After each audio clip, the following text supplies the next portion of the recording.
nước mắt về giữa mưa chiều. Có em gái nhỏ tựa đóa hoa xinh,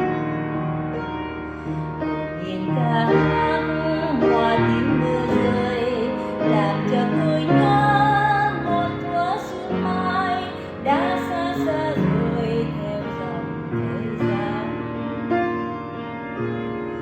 Nhớ những bóng về là chút nơi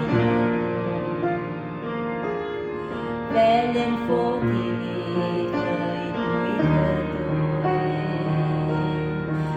bờ hoa ướt 10 tháng